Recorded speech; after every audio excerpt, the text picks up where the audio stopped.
নির্বাচন কমিশনের ফুল বেঞ্চের সঙ্গে বৈঠক, সেখানে এক সুর বিজেপি বাম কংগ্রেসের। এক দফা অথবা সর্বোচ্চ দু দফায় ভোট করানোর পক্ষে সওয়াল বিরোধীদের। তৃণমূলের দাবি একজন বৈধ ভোটারের নামও যেন বাদ না যায়। इस बार का चुनाव हमारा अनुरोध है कि एक चरण में कीजिए या सर्वाधिक दो चरण में। দফার ভোটের কথা নয়, এখানে বৈধ ভোটারের থাকার কথা।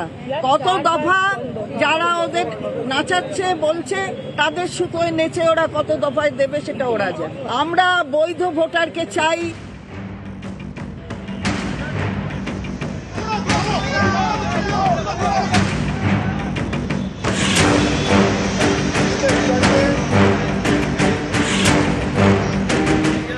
রাজ্যে বিধানসভা ভোট কবে থেকে শুরু হবে, কত দফায় হবে, এ নিয়ে নানা জল্পনা। এরই মাঝে সোমবার রাজনৈতিক দলগুলির সঙ্গে বৈঠক করে নির্বাচন কমিশনের ফুল বেঞ্চ। সেখানেই বিরোধী দলগুলির এক সুর, এক দফা অথবা সর্বোচ্চ দু দফায় ভোটের পক্ষে সওয়াল করে বিজেপির প্রতিনিধি দল।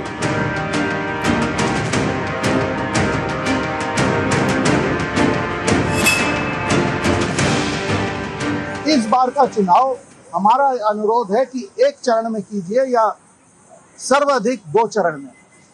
ये 7-8 चरण 6 हफ्ता टालना सबको दिक्कत होता है और इसमें कोई फायदा नहीं होता। বিরোধীদের দাবি একাধিক দফায় ভোট হলে তৃণমূলের সুবিধা, কারণ সেক্ষেত্রে তারা নিজেদের কর্মীদের এক জায়গা থেকে আরেক জায়গায় পাঠিয়ে ভোট করানোর সময় ও সুযোগ পেয়ে যায়। এটা করতো নির্বাচন কমিশন, যে সব জায়গায় সাফিসিয়েন্ট সিকিউরিটি ফোর্স দিতে হবে, সেই জন্য এক জায়গা থেকে এক জায়গায় তাদেরকে শিফট করতে হয়, সেই জন্য সময় লাগে। কারণ কি সব জায়গায় এত ভয়ঙ্কর ভয়ের পরিবেশ থাকে, এত সন্ত্রাস থাকে, সেন্ট্রাল ফোর্স ছাড়া লোকে ভোট দিতে বেরোবেই না, সেই জন্য করেছে। যদি সাফিসিয়েন্ট সেন্ট্রাল ফোর্স সাপ্লাই করা হয়, একদিনেও হতে পারে সব জায়গায়।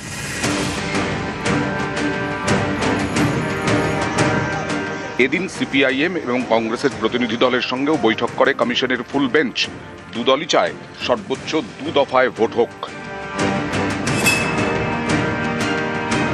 আমরা নির্দিষ্ট দাবি করেছি এক দফায় ভোট হওয়া উচিত, খুব বেশি হলে দু দফা, তার বেশি নয়। কারণ এই প্রশাসনিক আর এই মস্তান গুন্ডাকে দিয়ে করায়, শুধু ঘোষণা করলে হবে না। ওরা কথা দিয়েছেন এই 60 লক্ষ লোককে ফিরিয়ে এনে ভোটার লিস্টে, তারপরে ভোট হবে। যাদের নাম ডিলিট করা হয়েছে তাদেরও সুযোগ দিতে হবে। ইলেকশন কমিশন কোন রাজনৈতিক পক্ষপাত দুষ্ট হলে চলবে না। আগে আমাদের প্রোটেকশন ক দফায় দিতে পারবেন বলুন। যদি এক দফায় দিতে পারেন এক দফায় করুন, যদি দু দফায় করতে পারেন দু দফায় করবেন। It depends on you. কোনো দফার ব্যাপার নয়, ব্যাপারটা হচ্ছে প্রোটেকশনে। আমরা খুশি হব এক দফায় হলে। আপনাকে অ্যাসিওর করতে হবে যে এক দফার ভোট নিরপেক্ষ হবে। আপনি যদি বলেন এক দফায় ভোট হবে, ভোট লুট হবে, আমরা কখনো রাজি নই, কখনো রাজি নই। পরিষ্কারভাবে জানিয়ে দিচ্ছি। দফার ভোটের কথা নয়, এখানে বৈধ ভোটারের থাকার কথা। কত দফা যারা ওদের নাচাচ্ছে বলছে তাদের সুতোয় নেচে ওরা কত দফায় দেবে সেটা ওরা জানে। আমরা বৈধ ভোটারকে চাই। নিউজ 18 বাংলা।